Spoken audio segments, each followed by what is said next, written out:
Ne te trompe pas. La plupart de ce qui te prive de paix n'est pas à l'extérieur, mais dans ta tête.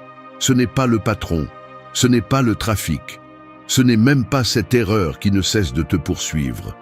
Le véritable piège est la manière dont tu interprètes et permets à chaque détail extérieur de te tirer, comme si tu étais un simple spectateur de ta propre vie. Tu as vécu des années en croyant que contrôler l'extérieur est la clé, mais je te le dis clairement, le seul contrôle réel commence et se termine dans ton esprit. Si tu dépends de la météo, de l'humeur des autres, de tes caprices émotionnels, tu te condamnes à être prisonnier de circonstances que tu ne maîtriseras jamais. Le stoïcisme n'est pas une mode ni une échappatoire, c'est un entraînement mental pour cesser d'être l'otage de ce que tu ne peux pas changer et commencer à gouverner ce qui t'appartient vraiment, ton caractère. Cela fait mal de l'admettre, mais une grande partie de notre souffrance est auto-imposée, un coût psychologique que nous payons chaque fois que nous choisissons de réagir comme des automates et non comme des êtres conscients. La liberté intérieure exige de renoncer au confort des excuses et d'accepter que l'essentiel ne se négocie pas et ne se remet pas à plus tard. Le caractère est ton refuge le plus sûr, le reste est emprunté. Aujourd'hui, je vais te montrer 10 leçons dures, pratiques et directes pour cesser d'être victime de tes impulsions et commencer à forger un esprit fort, serein et véritablement libre. N'attends pas de formules magiques, attends des vérités inconfortables. Voici le début de l'entraînement. 1. Maîtrise ton esprit avant le monde. La réalité est inconfortable. Ton plus grand ennemi n'est pas à l'extérieur, mais à l'intérieur. Peu importe combien tu t'efforces de changer ce qui se passe dehors, tant que ton esprit est un chaos, ta vie sera le reflet de ce désordre. Cessons de chercher des excuses et de blâmer les autres ou la chance pour ce qui nous arrive. Si ton humeur dépend de l'humeur des autres, des nouvelles du jour, du trafic ou de la météo, alors tu es esclave de tout, sauf de ta volonté. Jusqu'à quand vas-tu continuer à justifier tes réactions, ton anxiété ou ton manque de contrôle ? L'autotromperie est addictive et la plupart préfèrent le confort de ne pas regarder à l'intérieur plutôt que de faire face à la vérité de leur propre faiblesse mentale. Personne ne va te sauver de tes propres pensées, ni le temps, ni les circonstances, ni la promesse d'un changement externe. Si tu n'es pas capable de gouverner ce qui se passe dans ta tête, tu seras toujours un otage de ce qui se passe dehors. Le stoïcisme n'est pas une belle théorie, ni des phrases de calendrier. C'est un entraînement brutal. C'est le travail constant d'identifier les filtres déformés par lesquels tu interprètes le monde et de les remplacer par un jugement clair et volontaire. Maîtriser l'esprit est l'opposé de se laisser emporter par des impulsions, des plaintes ou des caprices émotionnels. C'est avoir la discipline de choisir la réponse, pas la réaction. Sois honnête. Combien de fois as-tu permis qu'une émotion passagère te vole la paix pendant des heures, voire des jours ? Chaque fois que tu cèdes le contrôle de ton humeur à quelque chose d'extérieur, tu paies un prix et cette facture s'accumule. La dette émotionnelle que tu portes pour ne pas mettre de l'ordre dans tes pensées est la cause de ton insatisfaction. Personne ne te doit la sérénité. Personne ne va t'offrir de la force. Toi seul peux décider de ne plus être une victime de tes propres mécanismes automatiques. L'esprit s'entraîne ou se fane. C'est aussi simple que cela. Il ne suffit pas de le comprendre intellectuellement. Il faut le pratiquer chaque jour, dans chaque interaction, face à chaque obstacle. La clarté mentale ne tombe pas du ciel.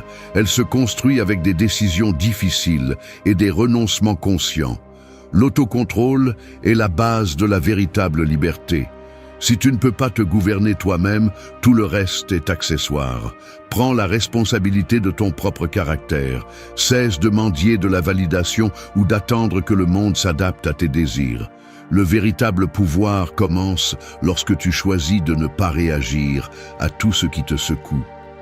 Maîtrise ton esprit avant le monde, car celui qui ne se commande pas lui-même ne commande rien. Voici la vérité. Ta vie dépend de ta discipline mentale, pas de la chance. 2. Sépare les faits des interprétations émotionnelles. Quelqu'un ne répond pas à un message. Tu ressens cet inconfort immédiat, l'impulsion automatique de combler le silence avec des interprétations. Il est sûrement fâché. Je ne l'intéresse plus. J'ai mal agi. Ce qui se passe dans la réalité est simple. Un message sans réponse. Mais l'esprit, entraîné à dramatiser, fabrique des histoires complètes à partir d'un minimum de données. C'est ici que se révèle le piège, notre tendance à confondre les faits avec des jugements émotionnels. Si tu ne t'entraînes pas à faire cette distinction, tu finiras par vivre dans un film que tu écris toi-même, mais qui coïncide rarement avec ce qu'il est vraiment. Le mécanisme est subtil et presque invisible. Un geste, un mot, une pause, n'importe quoi suffit pour que le vieux schéma s'active et que tu commences à interpréter tout à travers des filtres contaminés par l'insécurité, les attentes ou les blessures non résolues. Le résultat est prévisible. Anxiété, ressentiment, colère. Tu vis en réagissant non à ce qui se passe, mais à ce que tu crois que cela signifie. Si tu veux vraiment de la clarté et de la sérénité, tu dois disséquer chaque situation. Qu'est-ce qu'un fait? Qu'est-ce qu'une interprétation? Le fait est qu'ils n'ont pas répondu à ton message. Tout le reste est une construction de ta part. Le fait est qu'il pleut. Ce que tu interprètes sur la pluie, ce que tu y projettes. Aujourd'hui va être une mauvaise journée. Tout se complique. N'est pas la réalité. C'est un commentaire mental. Le stoïcisme enseigne à interrompre ce réflexe, à mettre en pause la machinerie d'interprétation automatique. Écrire la différence entre ce qui se passe et ce que tu penses de ce qui se passe est un exercice brutalement honnête. Tu découvres à quel point ta souffrance est optionnelle, à quel point tu es devenu accro aux récits émotionnels qui te dépouillent de ton pouvoir. Le défi consiste à ne pas te laisser kidnapper par la première émotion qui apparaît, à ne pas considérer comme vérité absolue l'histoire que ton esprit fabrique en quelques secondes. Séparer les faits des interprétations n'est pas se refuser à ressentir, c'est se refuser à être manipulé par tes propres distorsions internes. L'esprit indiscipliné transforme chaque contretemps en une catastrophe personnelle, mais ce n'est qu'une habitude apprise. Tu peux commencer à la briser chaque fois que tu pratiques cette séparation. Il suffit de te demander « Que se passe-t-il réellement ? Quelle partie de tout cela est juste ma réaction ?» Ici, il ne s'agit pas de résignation ni de froideur, mais d'honnêteté radicale. L'autoliberté commence lorsque tu oses voir ce qui est, pas ce que tu imagines ou crains. La douleur inutile est toujours une interprétation. L'esprit est ton terrain d'entraînement, pas ton bourreau. Ce que tu ne distingues pas te gouverne. Là où il y a interprétation consciente, il y a pouvoir. 3. Choisis de répondre, ne réagis pas. Je ne vais pas le déguiser. Parfois, je ressens l'avalanche de la réaction avant même de pouvoir l'arrêter. Un mot mal placé, un regard que j'interprète comme du mépris, un petit contretemps, et la machinerie interne s'active déjà. Le corps répond, l'esprit justifie, le vieux schéma d'impulsion demande de l'espace. Il n'y a rien d'héroïque ni d'épique dans ce premier mouvement automatique. C'est l'inertie d'années de conditionnement. Si l'on observe avec honnêteté, on remarque que dans chaque réaction, il y a un abandon immédiat de la souveraineté personnelle. C'est comme si, pendant un instant, tu cédais la clé de ton caractère à ce qui se passe à l'extérieur. La réaction est toujours le chemin le plus court, le plus confortable et le plus coûteux. Chaque fois que tu te laisses emporter, tu ne décides pas, tu ne fais que répéter. Tu suis simplement le chemin qui exige le moins et facture le plus. La réaction est bon marché, mais elle te coûte cher. Le problème est structurel. Nous confondons vitesse avec efficacité, spontanéité avec authenticité, intensité avec courage. Mais derrière chaque réaction automatique, il y a une chaîne de causes. La peur de perdre le contrôle, le besoin d'avoir raison, l'habitude de défendre l'ego comme si c'était la dernière frontière de la dignité. Ce sont des mécanismes qui se nourrissent de la paresse mentale et du désir d'éviter l'effort de penser avant d'agir. Si tu ne les identifies pas, ils te gouvernent. Si tu ne les entraînes pas, ils te fragilisent. La différence entre réagir et répondre est la différence entre être un reflet conditionné ou un individu conscient. Réagir, c'est être esclave de l'extérieur. Répondre, c'est exercer sa propre maîtrise. Voici le point critique. Il y a un espace minimum, parfois à peine perceptible, entre le stimulus et l'action. Cet espace est la seule propriété privée que tu as, le terrain où se joue ta véritable liberté. C'est là que naît la décision qui sépare ce que tu es de ce que tu ne fais que répéter. Répondre ne signifie pas réprimer ni nier ce que tu ressens. Cela signifie examiner avant d'agir, mettre sur pause le pilote automatique et te demander, même en silence, est-ce que ce que je suis sur le point de faire me représente ou ne fait que répéter le même scénario de toujours? La réponse consciente exige un investissement. Attention, remise en question, discipline émotionnelle. C'est pourquoi si peu de gens la pratiquent. Parce que choisir de répondre implique de payer le prix du délai, de supporter l'inconfort de l'autocontrôle et d'accepter la responsabilité des conséquences de ce que tu décides. Sans cet exercice, ta vie entière est hypothéquée à des impulsions extérieures et à des habitudes héritées que tu n'as jamais remises en question. La force ne réside pas dans la réaction immédiate, mais dans la capacité de choisir la réponse qui te construit, pas celle qui te détruit. Répondre est un privilège acquis, pas un accident. La réaction te vole du pouvoir, la réponse te le rend. Si tu veux vraiment la liberté, commence par conquérir cet espace entre le stimulus et ta décision. L'autocontrôle est le seul luxe qui ne dépend de personne. Il n'y a pas de raccourci. Tout ce que tu ne maîtrises pas te maîtrise. 4. Fais du caractère ta possession principale. Pense au caractère comme une pièce sculptée dans la pierre, non comme un masque flexible que tu changes selon l'occasion, mais comme une structure qui résiste au poids de la vie. Chaque jour, le monde te lance des fragments, des opinions extérieures, des provocations, des compliments, des opportunités faciles de trahir ce que tu dis être. Tu peux voir ces moments comme des coups de ciseaux ou comme des tentations qui érodent la forme de ton caractère. Les gestes les plus petits, ceux que personne ne voit, comment tu traites celui qui ne peut pas te rendre la faveur, la fermeté de ta parole quand il serait simple de te rétracter, la manière dont tu soutiens la vérité, même si cela te met mal à l'aise. Ce n'est pas ce que tu as, ni ce que tu montres, ni ce que tu parais. C'est ce qui résiste quand tout ce qui est accessoire s'effondre. Le caractère est le seul bien que tu ne peux pas perdre par accident. Tu ne l'abandonnes que par négligence ou lâcheté. C'est ainsi que se mesure ta valeur, non par les applaudissements, mais par ce que tu fais quand personne n'applaudit. Il y a une différence brutale entre accumuler des possessions et construire un caractère. La première est légère, facile à arracher ou à perdre. La seconde est la seule chose qui reste à toi quand tout le reste change. Celui qui base sa sécurité sur l'extérieur vit sur une corde raide. Chaque fois que le monde bouge, il ressent le vertige de l'insécurité. En revanche, celui qui fait du caractère sa plus grande possession peut marcher fermement même lorsque le sol tremble. L'intégrité ne dépend pas de la commodité du moment. C'est le résultat de centaines de décisions inconfortables que tu prends en privé. La vie quotidienne est pleine de ces micro-décisions. Choisir l'honnêteté quand mentir te coûterait rien. Garder son calme pendant que tout le monde perd la tête. Renoncer à la plainte facile et opter pour l'action. Chacune laisse une marque, ajoute ou retire à ce que tu es à l'intérieur. Il n'y a pas de plus grande pauvreté que celle de celui qui a tout, sauf lui-même. Le matériel est un prêt, le caractère est une propriété. Tu peux perdre la santé, le travail, la réputation, mais tant que tu restes fidèle à tes principes, tu es toujours maître de toi. Le caractère est le seul refuge qui ne s'enflamme pas au premier contretemps. La discipline de le construire exige de surveiller tes pensées, de filtrer tes motivations, de polir tes réactions.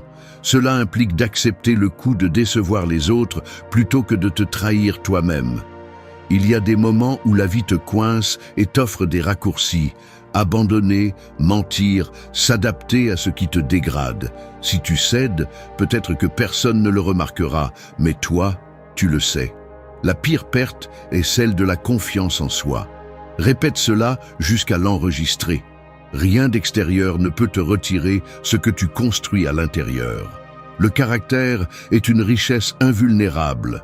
Fais-en ta possession principale et personne ne pourra te ravir la paix. 5. Priorise l'essentiel. Souviens-toi de ta finitude. Le temps que tu perds, personne ne te le rendra. C'est la blessure que tu ignores chaque jour pendant que tu te distrais avec le trivial, pendant que tu remets à plus tard ce qui compte vraiment et que tu te convaincs avec des arguments fallacieux que tu auras bien l'occasion. Tu ne l'auras pas. Si tu n'es pas capable de te regarder en face et d'admettre que ta vie est finie, tu continueras à offrir tes heures aux premiers caprices, au drame des autres, à l'urgence inventée. As-tu vraiment besoin d'un autre rappel pour comprendre que l'essentiel n'attend pas? Il n'y a pas de plus grande auto-illusion que de te croire immortel dans la pratique, même si tu répètes par cœur que la vie est courte. Prioriser l'essentiel implique une brutalité envers soi-même, couper sans pitié le superflu, cesser de justifier l'accumulation de tâches en attente, la surcharge d'engagements inutiles, l'addiction au divertissement sans but. Chaque fois que tu remets à plus tard ce qui est important, tu laisses l'inertie décider pour toi, et l'inertie ne sait que t'emmener vers la médiocrité. Tu n'es la victime de l'agenda de personne, ni de la désorganisation mondiale. Tu es l'otage de tes propres priorités déformées. Assez d'excuses. Personne ne va organiser ta vie sauf toi. Le stoïcisme n'est pas une invitation au minimalisme décoratif, c'est un mandat de lucidité. Reconnais ce qui a un poids réel et ce qui ne fait que prendre de la place. Ton temps est limité et ton énergie ne se régénère pas par magie. La plupart vivent comme s'ils avaient 1000 secondes chance, comme si les jours étaient une dette qu'on peut refinancer. Ce ne sont pas des secondes chances. Chaque jour que tu perds dans le superflu est un investissement perdu que tu ne récupéreras jamais. Ne te trompe pas. Ton calendrier, tes routines, tes conversations, tes habitudes de consommation, tout parle de ce à quoi tu donnes vraiment de la valeur. L'essentiel se défend chaque jour. Il ne se prêche pas le dimanche, ni ne se récupère dans une crise. Souviens-toi de ta finitude, car c'est là ta seul avantage stratégique. Quand tu es conscient que la mort est le seul dénouement garanti, les déchets émotionnels et les engagements vides perdent tout leur pouvoir. Celui qui oublie sa limite finit par vivre comme un touriste dans sa propre existence, toujours en attendant le moment idéal pour faire ce qu'il devrait déjà faire. Ne gaspille pas ta vie dans ce qui ne compte pas. Le courage n'est pas de faire plus, mais de faire seulement ce qui transforme. Ne te laisse pas distraire par le superflu. Tu seras jugé par ce que tu as priorisé, pas par ce que tu as accumulé. La sérénité est un privilège que seul obtient celui qui a le courage de se concentrer sur ce qui importe et l'humilité d'accepter qu'il n'y aura pas de seconde chance. Le temps est ta ressource la plus précieuse. Tu perds le contrôle quand tu oublies l'essentiel. Personne ne va te rappeler cela tous les jours. Fais-le toi-même avant qu'il ne soit trop tard. 6. Transformer les obstacles en opportunités internes. Personne ne va adoucir le coup. Les obstacles n'existent pas pour vous abattre, mais pour exposer la qualité de votre réaction. Chaque fois que vous êtes confronté à une difficulté, le matériau avec lequel votre monde intérieur est construit se révèle immédiatement. Vous pouvez passer votre vie à attendre des conditions idéales ou à vous lamenter sur les pierres sur le chemin, mais la vérité inconfortable est que ce qui vous arrête est rarement le fait en lui-même, mais l'interprétation que vous en faites. L'obstacle n'est qu'un fait. La souffrance supplémentaire est un impôt mental que vous choisissez de payer. Combien de fois votre première réponse est-elle de vous plaindre, de vous sentir victime ou de renier votre sort? Ce réflexe automatique n'est pas innocent. C'est le résultat d'années à programmer votre esprit à chercher des coupables à l'extérieur et à éviter de regarder votre propre fragilité. Le piège est de croire que la vie vous doit du confort ou que les problèmes sont des épreuves injustes. Personne n'a garanti un chemin dégagé ni de protection contre l'adversité. Les obstacles sont inévitables, mais votre façon de les affronter est optionnelle. C'est ici que le stoïcisme devient brutalement pratique. Il exige que vous analysiez votre réaction interne, que vous dénudiez vos croyances les plus confortables et que vous vous demandiez quelle opportunité se cache dans ce que vous rejetez d'emblée. Le mécanisme est simple et impitoyable. Chaque fois que quelque chose vous dérange, vous avez deux options. Soit vous répétez le vieux schéma de résistance et d'usure, soit vous utilisez cet événement comme matériau pour renforcer votre caractère. Il ne s'agit pas de romantiser la douleur, ni de faire semblant que tout ce qui est difficile est automatiquement précieux. Il s'agit de comprendre que chaque obstacle est une invitation à briser une faiblesse interne, à entraîner une vertu que vous ne maîtrisez pas encore, à revoir le filtre avec lequel vous jugez vos circonstances. La véritable transformation se produit lorsque vous cessez de mesurer la vie par ce qui vous est facile et commencez à la voir comme une série d'opportunités pour polir votre caractère. La croissance est une dette qui se paie par un inconfort volontaire. Chaque fois que vous relevez le défi de transformer la difficulté en apprentissage, vous brisez la chaîne de la réaction automatique et devenez maître de votre expérience. Vous n'êtes pas un spectateur passif de vos problèmes, vous êtes l'artisan de vos réponses. L'obstacle cesse d'être un piège lorsque vous découvrez quel muscle interne vous pouvez exercer à partir de lui. C'est la différence entre vivre à la merci des faits et vivre comme un protagoniste conscient. Rien d'extérieur ne vous arrête autant que votre résistance interne à accepter et à tirer parti de ce qui se passe. Celui qui transforme l'obstacle en entraînement forge une résilience qui ne dépend pas de la chance. Souvenez-vous de ceci, chaque difficulté est un investissement dans votre force, si vous osez l'utiliser. Ce que vous ne transformez pas vous pèse. Ce que vous affrontez avec honnêteté vous libère. 7. Renonce volontairement à l'excès matériel. Tu ouvres l'armoire et tu te retrouves avec des vêtements que tu n'as pas portés depuis des mois, peut-être des années. Dans le garde-manger, des aliments que tu as achetés sur un coup de tête et dont tu ne te souviens même plus pourquoi. Sur la table, des appareils qui promettaient de te simplifier la vie et qui aujourd'hui ne font que prendre de la place. Le schéma est clair, tu accumules des objets, des engagements, des distractions. Non pas parce que tu en as besoin, mais parce qu'à un moment donné, tu as pensé qu'en remplissant l'extérieur, tu pourrais combler un vide intérieur. L'excès matériel est une réaction automatique à l'inconfort d'être avec soi-même. Il est plus simple d'anesthésier l'insatisfaction en achetant, en collectionnant, en remplissant des espaces, que d'affronter la racine de ton agitation. Tu te convaincs que tu le fais par praticité, prévention ou mérite, mais la plupart de ces justifications ne sont que des couches d'auto-tromperie. Le résultat est un esprit saturé, une vie lourde, une liberté hypothéquée à ce que tu possèdes. Le mécanisme est insidieux. Chaque objet supplémentaire promet une utilité, mais finit par exiger de l'attention, de l'entretien, de l'ordre. Chaque chose que tu gardes occupe non seulement de l'espace physique, mais aussi de l'espace mental. L'excès n'est pas seulement une question de mètres carrés, c'est un fardeau invisible qui vole la clarté et te distrait de l'essentiel. Pense à la façon dont la peur de perdre ou l'anxiété d'en avoir plus te poussent à confondre abondance et bien-être. Au final, tu multiplies seulement la dépendance, car plus tu accumules, plus tu t'identifies à ce que tu possèdes et plus tu crains de le perdre. Ainsi, l'excès matériel n'est pas un signe de succès, mais d'insécurité mal gérée. La paradoxe est brutale. Tu cherches la sécurité dans ce qui, en réalité, te rend plus fragile. Renoncer volontairement à l'excès n'est pas un geste esthétique ni une mode passagère. C'est une stratégie d'autolydrie. Décider ce qui est superflu et ce qui apporte réellement de la valeur est un exercice d'honnêteté radicale et de pouvoir personnel. Le détachement conscient n'est pas de la pauvreté, c'est de l'intelligence émotionnelle appliquée. C'est s'entraîner à dépendre de moins en moins de l'extérieur et à renforcer le muscle de la suffisance interne. Lorsque tu choisis de lâcher prise, quelque chose se libère en toi.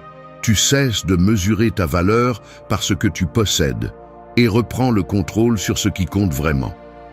L'excès est une ancre mentale. Le renoncement volontaire est une déclaration de liberté. Voici la ligne que tu dois graver. Ce que tu possèdes te possède si tu ne le surveilles pas.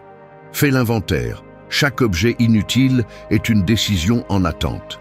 Il ne s'agit pas de vivre avec le minimum par dogme, mais de reconfigurer ta relation avec le matériel. Le stoïcisme te demande de mettre chaque chose à sa place. Outils, pas amulette, ressources, pas identité. La légèreté est pouvoir. Lorsque tu choisis de ne porter que l'essentiel, tout ce qui est superflu perd son emprise sur toi. C'est là que commence la véritable indépendance, lorsque tu peux lâcher prise sans te sentir moins, et que tu découvres que l'indispensable tient presque toujours dans une seule décision. Moins de poids, plus de clarté. 8. Accepte la réalité sans résistance inutile. Ce n'est pas facile à admettre, mais il y a des moments où je me surprends à serrer la mâchoire ou à fermer les poings sans m'en rendre compte. C'est comme si une partie de moi, profondément ancrée, se rebellait en silence contre tout ce qui ne se passe pas comme je le souhaite. Je vois mon reflet dans la fenêtre, tandis que la nouvelle inattendue apparaît sur l'écran de mon téléphone. Ou quand un plan change brusquement et que cette gêne physique, cette sorte de tension dans les épaules, s'installe immédiatement. Le corps le trahit avant l'esprit, la respiration se raccourcit, le geste se durcit, le regard cherche un point fixe, comme s'il essayait de résister à l'évidence que le monde ne va pas s'adapter à mes désirs. Il y a un instinct presque enfantin qui s'active et exige que les choses soient différentes, que l'inconfort disparaisse et que l'inévitable se plie à mes préférences. Mais la réalité ne négocie pas. Je peux voir la chaîne de micro-gestes qui se répètent chaque fois que je me résiste. Un soupir impatient lorsque la file avance lentement.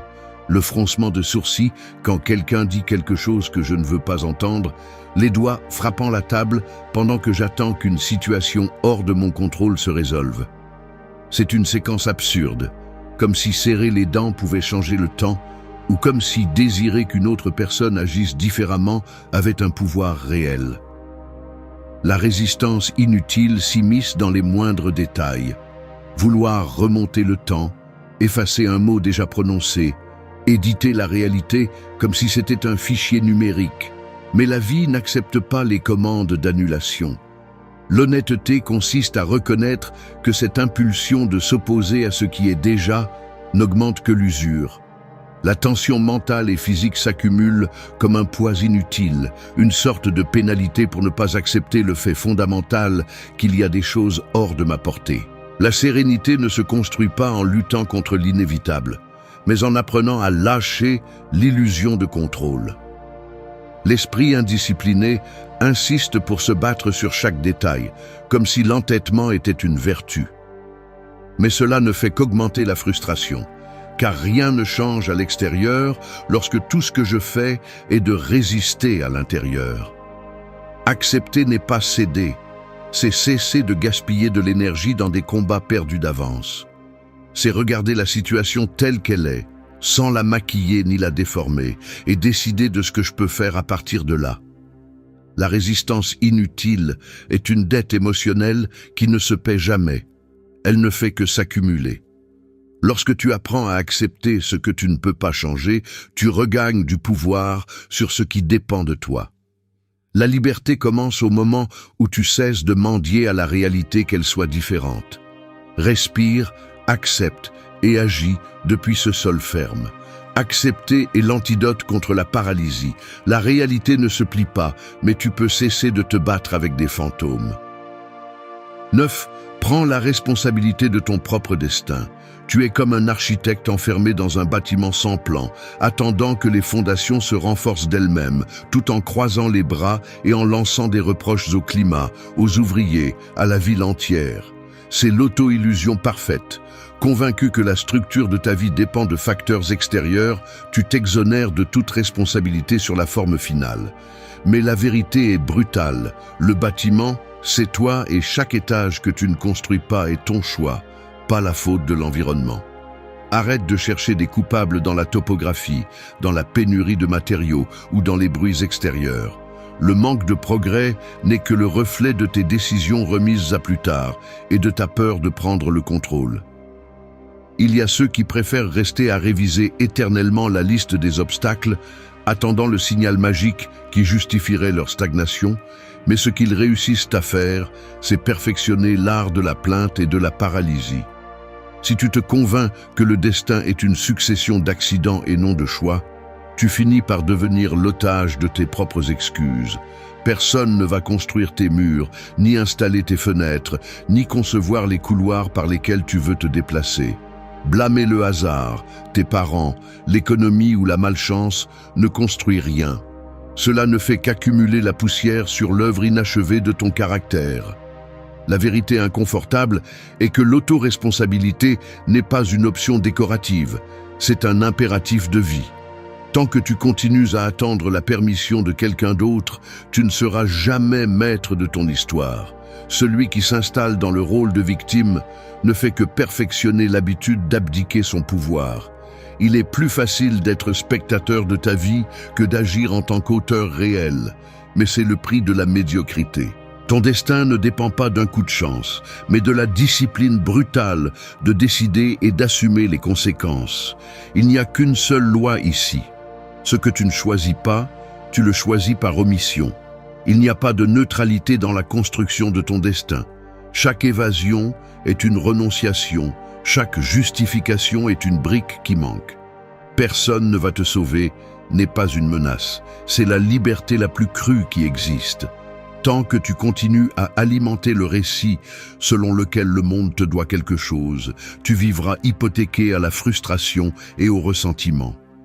Le seul chemin vers une véritable indépendance passe par la prise en charge de chaque décision, même celles qui te mettent mal à l'aise ou te mettent en exposition. Ta biographie n'est pas un accident, c'est une succession de choix quotidiens, de renoncements douloureux et d'engagements inconfortables que tu assumes ou éludes. Le courage de prendre le gouvernail est la différence entre une vie propre et une existence empruntée. Tu n'es pas un accident de tes circonstances, tu es le résultat de tes choix. Choisis de te construire ou accepte de disparaître dans la multitude de ceux qui attendent éternellement. 10.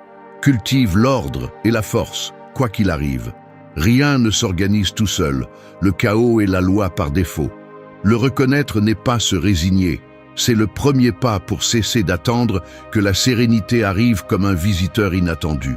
Le désordre extérieur n'est souvent que le reflet d'un esprit qui, lorsque les circonstances se compliquent, révèle la fragilité de sa discipline intérieure. La tentation d'abandonner le contrôle lorsque tout semble s'effondrer est puissante. Il y a une voix intérieure qui chuchote qu'il ne vaut plus la peine de faire des efforts, que la fatigue justifie la négligence, que plus tard il y aura le temps de reconstruire ce que vous négligez aujourd'hui. Mais cette voix est celle qui perpétue la stagnation, celle qui normalise la médiocrité sous prétexte de fatigue ou d'injustice. L'ordre mental ne s'improvise pas au moment de la crise. C'est le résultat de milliers de petites décisions inconfortables, de la vigilance constante sur la pensée et l'émotion. La véritable force n'est ni une pause ni un coup de chance. Elle naît de l'habitude de rester ferme, même lorsque tout invite à baisser les bras. Si vous tombez dans le cycle d'attendre que la tempête passe pour reprendre le contrôle, vous vous condamnez à vivre en pause, toujours à la merci de facteurs que vous ne contrôlez pas. Le plus difficile est de maintenir la structure interne pendant que l'externe s'effondre. L'esprit cherche des excuses, rationalise la paresse et construit des arguments pour reporter l'effort. Le désordre commence souvent de l'intérieur, une concession minimale, une promesse que demain sera différent, une tolérance silencieuse à la négligence. Ainsi, le désordre se normalise, le muscle de la force s'atrophie et, lorsque vous vous y attendez le moins, vous vous retrouvez à vivre une vie qui ressemble peu à ce que vous avez un jour dit vouloir. Il n'y a pas de force sans ordre, ni d'ordre sans une volonté entraînée à résister à la pression de l'immédiat. Le mécanisme est simple et brutal. Chaque fois que vous choisissez le chemin facile, le désordre prend du terrain. Chaque fois que vous maintenez l'autocontrôle, vous renforcez la structure qui vous soutient lorsque tout tremble. La discipline n'est pas une cage, c'est la condition minimale pour la véritable liberté. Jusqu'à ce que vous entraîniez la capacité de rétablir l'ordre mental et émotionnel au milieu du chaos, vous restez otage de tout contretemps. Ce que vous ne cultivez pas pourrit. L'ordre et la force sont des investissements quotidiens, pas des récompenses accordées par chance. Vous n'êtes pas le produit de vos circonstances, mais des décisions que vous prenez juste au moment où tout semble justifier la reddition. Vous tenir à vos principes quand personne ne regarde, c'est construire des fondations qui ne dépendent pas du climat. Au final, la seule chose que personne ne peut vous arracher, c'est la fermeté avec laquelle vous choisissez de vous gouverner. Ordre et force, quoi qu'il arrive, c'est la différence entre survivre et vivre à votre hauteur. La plupart des gens parlent trop et écoutent peu. C'est inconfortable de l'admettre, mais souvent nous remplissons l'air de mots juste pour nous sentir présents, comme si la valeur de ce que nous disons se mesurait en quantité et non en impact. La réalité est autre. Celui qui tire des mots sans contrôle perd son autorité. Le respect se négocie à chaque conversation et, que cela te plaise ou non, ton influence dépend moins de ce que tu dis et plus de comment et quand tu choisis de te taire. Il y a un coût psychologique à parler sans réfléchir, une dette interne qui se paie par une perte de crédibilité et d'opportunité. Les stoïciens l'ont compris avant tout le monde. Il ne s'agit pas de te réprimer, mais de filtrer chaque mot comme si tu devais rendre des comptes à la fin de la journée.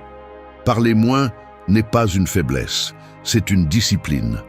Une pause bien placée génère plus de tension qu'un discours interminable.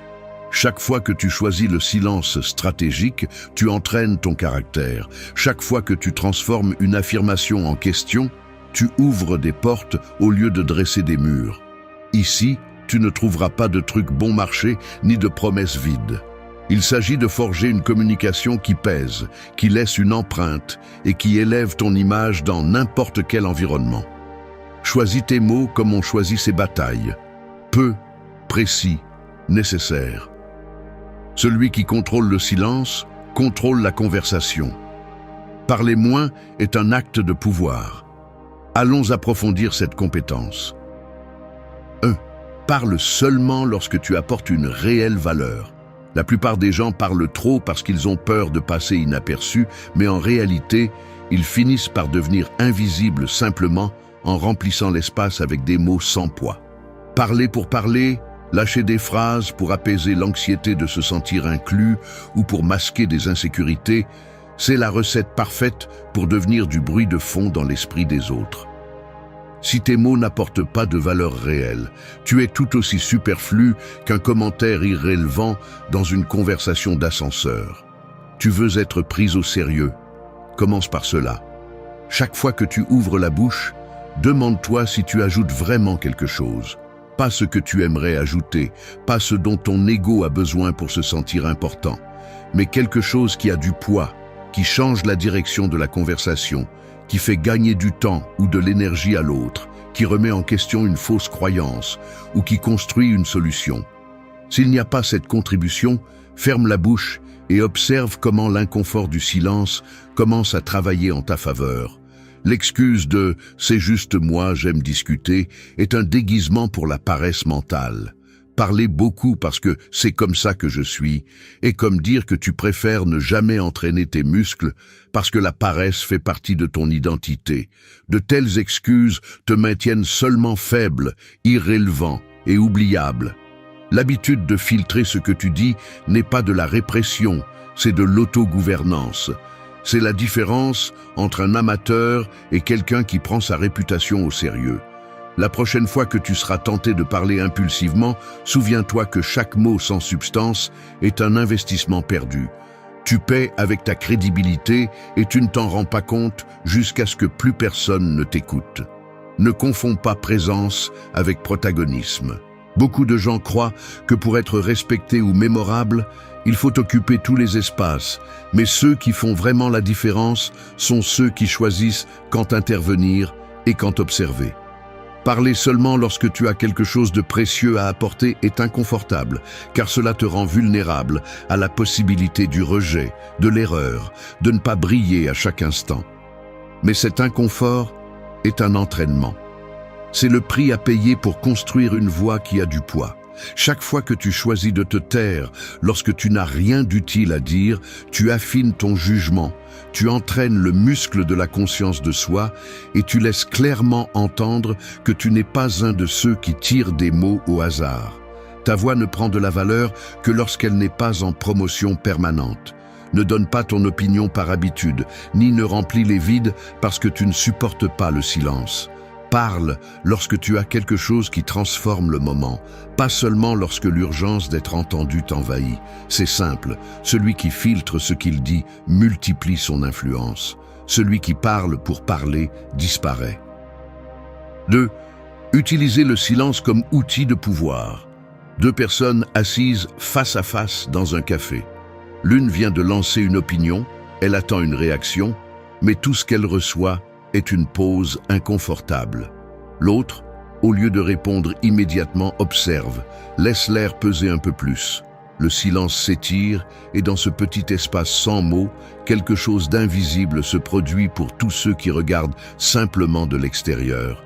La tension monte, l'attente se multiplie et soudain la conversation n'est plus contrôlée par celui qui parle le plus, mais par celui qui sait soutenir ce vide sans trembler. La plupart des gens ne supportent pas ce moment. Ils le remplissent avec n'importe quelle phrase, une blague, une clarification, même une excuse inutile. Pourquoi? Parce qu'au fond, le silence nous terrifie. Il nous menace avec l'idée que si nous ne remplissons pas l'espace, nous perdons le contrôle, nous restons à découvert. Mais la vérité est l'inverse. Celui qui maîtrise le silence, maîtrise la conversation et parfois même la dynamique entière d'une relation. Le silence n'est pas absence, c'est une présence extrême. C'est la preuve que vous n'avez pas besoin de prouver quoi que ce soit avec des mots pour avoir du poids. Il faut plus de force intérieure pour supporter une pause inconfortable que pour exprimer une opinion. L'impulsion automatique de répondre tout de suite, de se justifier, d'expliquer, de contredire, vient d'insécurité profonde. Peur d'être mal compris, peur de perdre l'approbation, peur de porter les conséquences de ne pas réagir. Utiliser le silence comme outil de pouvoir est un entraînement psychologique brutal, car cela vous oblige à tolérer l'inconfort de ne pas avoir le contrôle apparent, de laisser l'autre révéler plus de lui-même pendant que vous maintenez simplement le regard et le calme. Chaque fois que vous choisissez d'attendre 2 secondes de plus avant de répondre, vous envoyez le message que l'anxiété ne vous contrôle pas, que vous avez du discernement, que vos mots ne sont pas à vendre en échange d'une acceptation bon marché. Le silence vous met à l'épreuve. Il vous confronte à l'addiction à la gratification instantanée que procure le fait de parler. Il vous oblige à écouter vraiment, à lire le langage non verbal, à détecter les nerfs, les doutes, les contradictions chez l'autre. Et surtout, il vous donne l'occasion de réfléchir avant de balancer des mots qui, par la suite, vous pèsent comme une dette. Les stoïciens le savaient. Parlez peu, mais pensez beaucoup. Le silence est l'outil le plus sous-estimé de l'influence. Celui qui le supporte le gouverne. N'ayez pas peur de la pause. Transformez-la en votre terrain sûr. La prochaine fois que vous ressentirez l'impulsion de parler juste pour alléger la tension, rappelez-vous ceci. Parfois, la plus grande force ne se manifeste pas dans la voix, mais dans la capacité d'attendre. Celui qui maîtrise le silence n'est jamais désespéré. Celui qui ne supporte pas le vide se trahit. 3. Filtre tes mots avant de les exprimer. Il y a quelque chose d'inconfortable que nous admettons rarement. La plupart du temps, nos mots sortent de manière incontrôlée, comme s'il y avait un mécanisme automatique qui se déclenche verbalement avant que la conscience ne se réveille. Je me suis surpris à réagir, à donner mon avis ou à défendre des idées que, si j'y pensais 2 minutes de plus, je ne dirais jamais à voix haute. C'est une sorte de réflexe conditionné par la précipitation intérieure de ne pas vouloir me sentir hors de place, de ne pas porter l'inconfort de paraître indifférent ou distant. Mais ce pilote automatique a un coût invisible. Le respect s'érode, la perception de ton jugement se fracture et tes mots commencent à perdre le poids qu'ils devraient avoir. C'est ici qu'intervient une décision inconfortable mais nécessaire. Filtrer chaque mot avant de le lâcher, même si cela implique de paraître moins spontané ou même plus froid. Tu ne filtres pas pour te censurer, tu filtres pour te gouverner. Le processus est plus mécanique qu'il n'y paraît. Chaque phrase que tu penses dire passe d'abord par le tamis de la vérité. Est-ce que ce que je vais dire est réel ou est-ce que je l'exagère pour impressionner, me justifier ou remplir le vide? Si la réponse n'est pas un oui catégorique, le mieux est de se taire. Ensuite vient le filtre du besoin. Est-ce que cela ajoute vraiment quelque chose à la situation ou cela va-t-il juste nourrir mon besoin de me sentir inclus ou validé?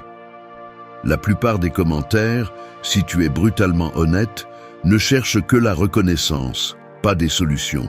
Enfin, le filtre de l'intention. Ce que je vais dire est-il constructif ou cherche-t-il simplement à avoir raison, à marquer son territoire ou à décharger ma frustration? S'il n'y a pas d'intention claire d'apporter quelque chose, tu n'obtiens qu'une augmentation de la distance émotionnelle ou intellectuelle avec les autres. La pratique constante de filtrer les mots est l'un des entraînements les plus difficiles, car elle te confronte à tes propres mécanismes de défense. L'urgence de te justifier, l'addiction à l'approbation, la peur de rester invisible. Mais le résultat est brutal. Quand tu ne parles qu'après avoir réfléchi, les gens commencent à t'écouter avec plus d'attention. Ton opinion acquiert un poids spécifique, et ce qui était auparavant du bruit se transforme en une présence réelle. Chaque mot a un coût, et la plupart des gens ne réalisent pas qu'ils le paient avec leur propre crédibilité jusqu'à ce qu'il soit trop tard. Le filtre est ton assurance psychologique. Il réduit le risque de regrets, de conflits inutiles et d'érosion des relations importantes. Parlez moins, pensez plus, filtrez toujours. L'autocontrôle commence sur la langue. Ce que tu dis te définit bien plus que tu ne l'imagines. Une seule phrase inutile peut te coûter des jours de confiance. Les mots sans filtre sont une dette émotionnelle que tôt ou tard, tu devras rembourser. 4. Formule des questions au lieu d'imposer des idées. Un marteau qui ne sait que frapper ne construit jamais une porte qui s'ouvre. Chaque fois que tu imposes ton idée comme un coup sec sur la table, tu fermes une entrée invisible dans l'esprit de l'autre. Observe la scène. Une salle de réunion, lumière blanche, papiers étalés, quelqu'un croise les bras, la mâchoire tendue, le regard baissé, esquivant le contact direct. L'atmosphère se charge de l'électricité muette de la résistance. Peu importe à quel point ton opinion est logique, ni combien de raisons tu as. Si tu la lances comme un poids mort entre vous, tu ne fais que pousser l'autre à se retrancher derrière son orgueil. Personne ne se laisse transformer par des ordres déguisés en arguments. Ce qui bouge vraiment, c'est la porte entrebâillée d'une question bien posée, celle qui n'impose pas, mais qui invite. La différence est subtile et brutale. Tandis qu'une affirmation bloque des chemins, une question ouvre des routes internes que même l'autre personne ne voyait pas. C'est l'art de semer l'inconfort fertile. Tu observes comment l'autre s'arrête, sa respiration change, ses doigts tambourinent sur la table, sa pupille se déplace cherchant une réponse propre, pas une réplique mémorisée. C'est là que se produit la véritable transformation d'une conversation, non pas quand tu gagnes, mais quand l'autre est contraint de repenser ses certitudes. Le geste change, le ton baisse, la posture se détend ou se tend, mais l'air n'est jamais le même après une question qui dérange sans attaquer. Il n'y a pas de défense possible contre une question honnête. L'esprit doit s'ouvrir, ne serait-ce qu'un peu pour tenter de répondre. Pose des questions, non pas pour exhiber ce que tu sais, mais pour montrer que l'autre compte. C'est un défi silencieux. L'as-tu vraiment réfléchi? Peux-tu soutenir cet argument au-delà de l'habitude? Ne dis pas « les choses sont ainsi ». Demande « quelle preuve as-tu de cela ?» ou « comment es-tu arrivé à cette conclusion ?» Observe comment l'ambiance change, la sensation de siège disparaît, une tension productive apparaît, un investissement émotionnel dans la réponse. Parlez moins, posez plus de questions. C'est comme cesser de pousser une porte fermée avec l'épaule et commencer à chercher la clé avec patience. Il n'y a pas de raccourci. L'influence réelle se construit à base de questions inconfortables et de temps pour que l'autre pense. Les gens se souviennent de qui les a invités à découvrir, pas de qui leur a imposé des croyances. Si tu veux que tes mots aient un écho, fais de la question ton outil principal. La question ouvre des chemins que l'imposition bloque. Apprendre à poser des questions n'est pas une faiblesse, c'est une intelligence stratégique. Cela te place dans la position de celui qui guide sans forcer, de celui qui provoque la réflexion sans détruire le lien. Ainsi, ta présence pèse plus que n'importe quel argument. Celui qui pose des questions dirige la conversation sans élever la voix. 5. Maîtrise ton langage corporel dans chaque dialogue. Ton corps parle toujours plus fort que ta bouche, même si tu fais semblant de ne pas t'en rendre compte. Élimine l'excuse de « c'est comme ça que je suis », car ton langage corporel n'est pas un accident, c'est un reflet entraîné de ce que tu penses de toi-même et de ce que tu crois mériter dans chaque interaction. Si tu marches voûté, si ton regard se détourne, si tes mains tremblent ou jouent avec n'importe quel objet, ne le justifie pas en disant que c'est ta façon d'être, c'est un abandon déguisé en authenticité. Ce que tu projettes physiquement est la somme de toutes tes insécurités tolérées et de toutes les peurs que tu n'as jamais osé affronter. Les gens te jugent en quelques secondes et tu continues à penser que l'important est le contenu de ton discours. Erreur brutale. Le respect est d'abord accordé à la posture, pas à la parole. Tu peux lire 1000 livres, mais si ton dos crie l'insécurité et que tes yeux se cachent, personne ne te donnera le bénéfice du doute. La présence n'est pas génétique, c'est une décision quotidienne. C'est une discipline physique et mentale qui se travaille chaque fois que tu choisis de ne pas t'affaler sur une chaise, chaque fois que tu soutiens le regard au lieu d'éviter le contact, chaque fois que ta voix sort claire et ferme, même si à l'intérieur tu ressens la pression de céder. Tu veux qu'on te prenne au sérieux? Arrête de bouger comme si tu demandais la permission. Personne ne respecte celui qui supplie de l'espace avec son corps. Le langage corporel est le premier filtre. Si tu échoues là, tout le reste se dévalue avant même de commencer. Il ne s'agit pas de feindre des postures de pouvoir vides. Il s'agit d'aligner ta présence externe avec ton intention interne. Redresse le dos, relâche les épaules, détends la mâchoire. Arrête le pied qui tremble d'anxiété. Si le contrôle de soi commence sur la langue, il se consolide dans le corps. Ta posture n'affecte pas seulement la façon dont les autres te voient, elle conditionne aussi ce que tu te permets de penser de toi. Un corps recroquevillé est un esprit recroquevillé. Un regard ferme est une déclaration silencieuse que tu n'es pas une proie facile.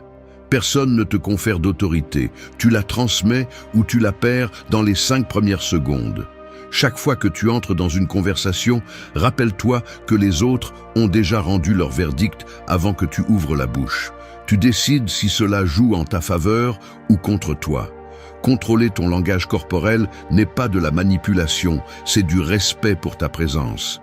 Ne te cache pas derrière des gestes faibles, ne cède pas de territoire avec des mouvements incertains. L'influence est physique avant d'être mentale. Fais en sorte que ton corps parle clairement ou prépare-toi à ce que tes mots soient ignorés.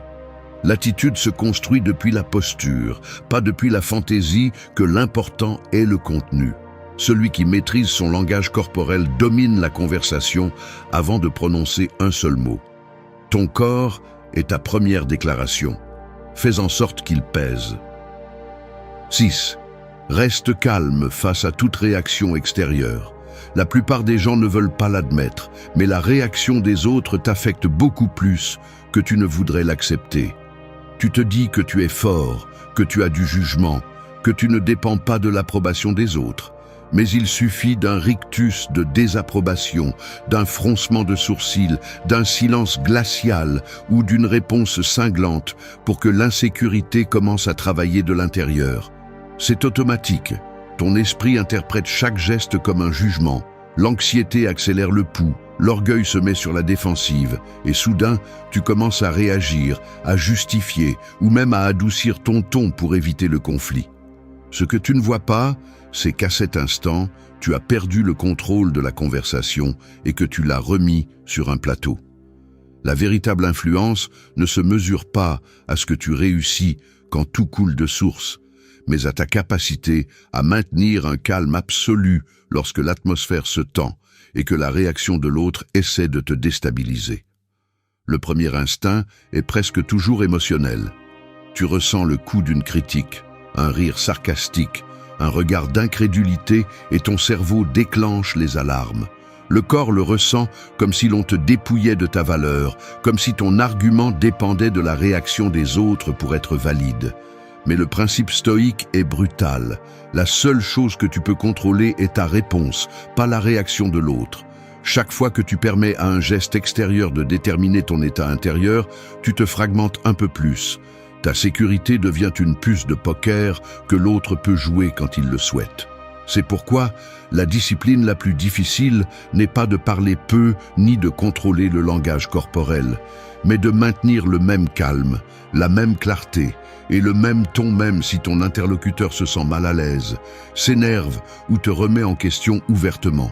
Le véritable autocontrôle n'est pas de rester immobile, c'est de ne pas permettre à la réaction des autres de dicter ton prochain mouvement.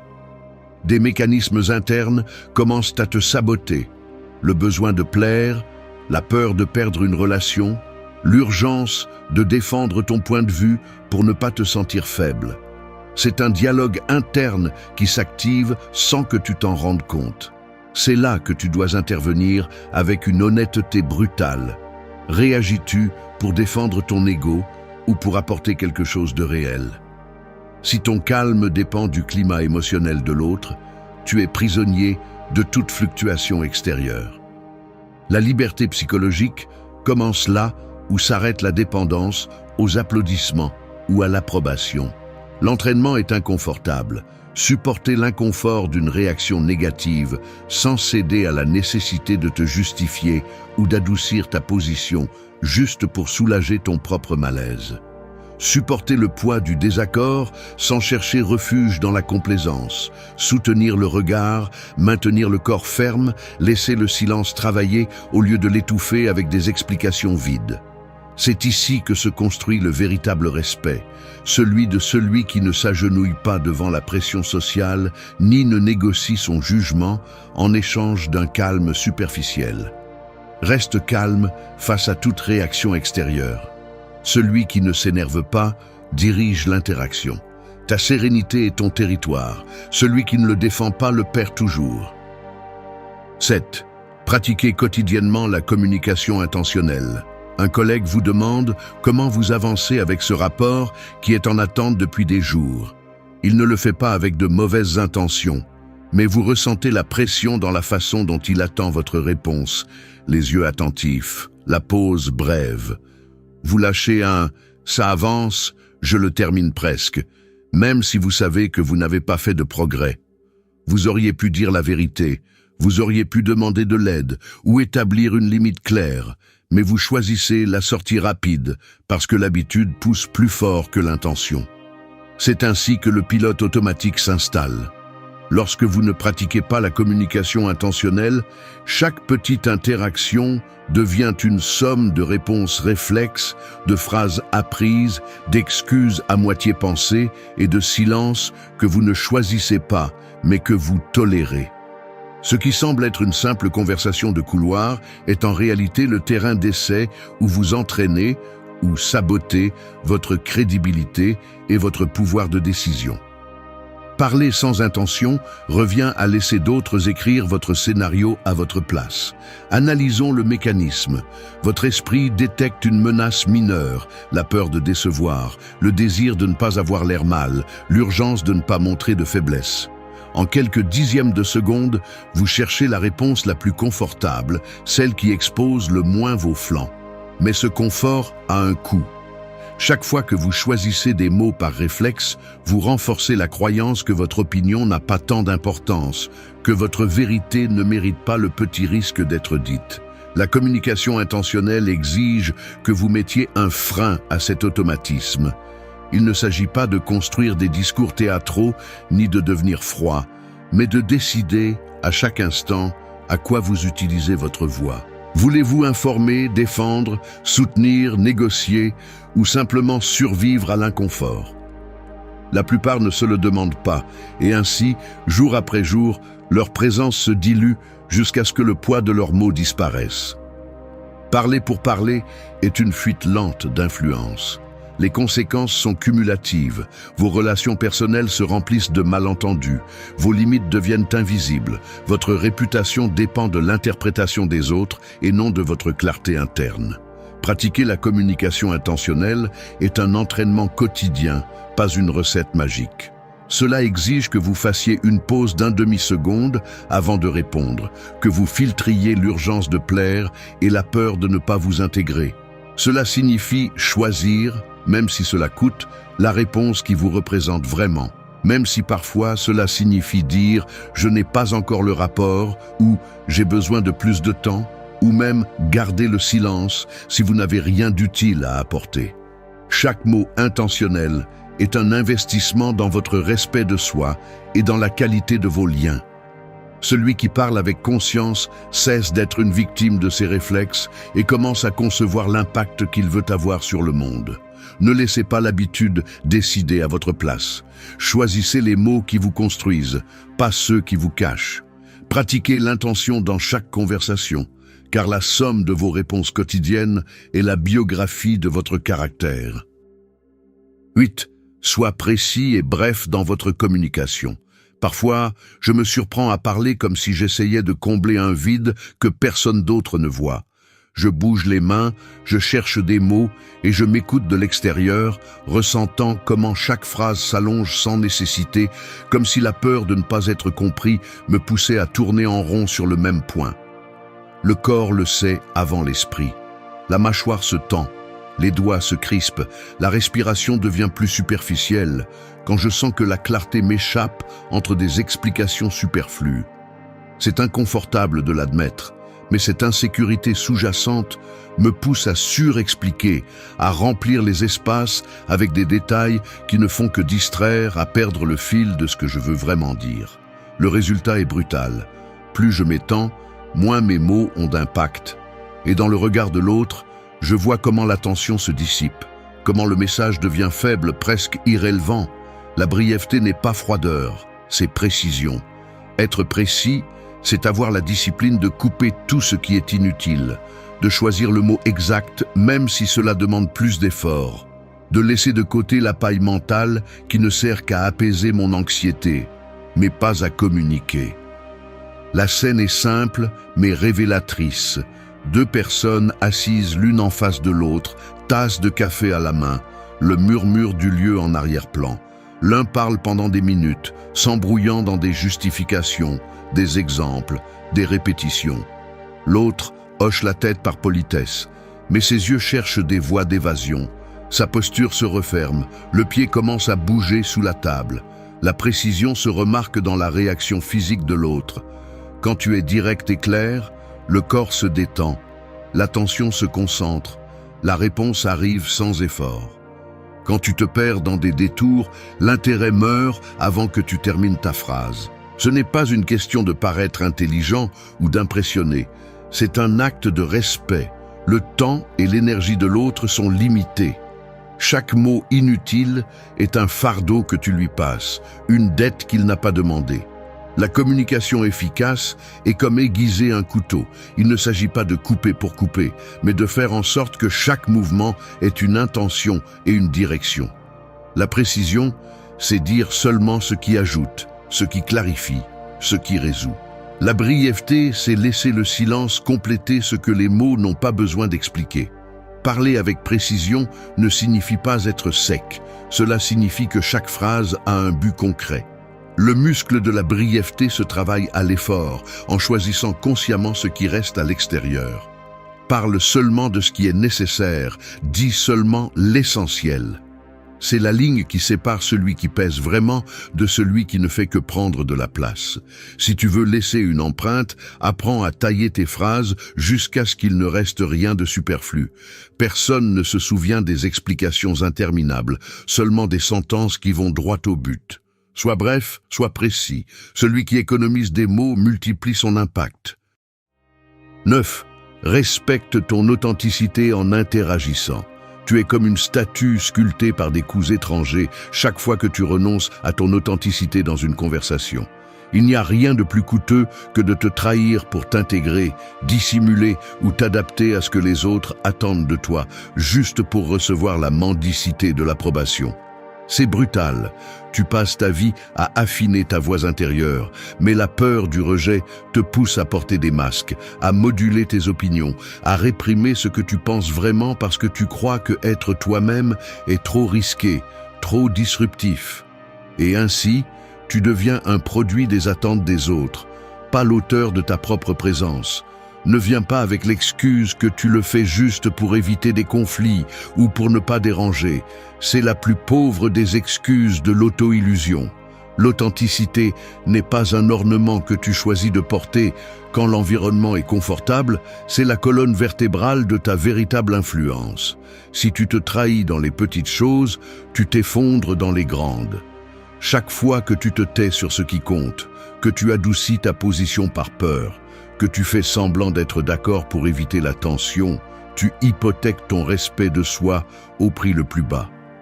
Ce n'est pas du courage d'être caméléon, c'est de la lâcheté déguisée en intelligence sociale. Les personnes qui ont le plus de poids dans n'importe quelle salle ne sont pas celles qui s'adaptent comme de la pâte à modeler, mais celles qui marquent leur territoire depuis leur vérité, même si cela signifie déranger ou rester seul.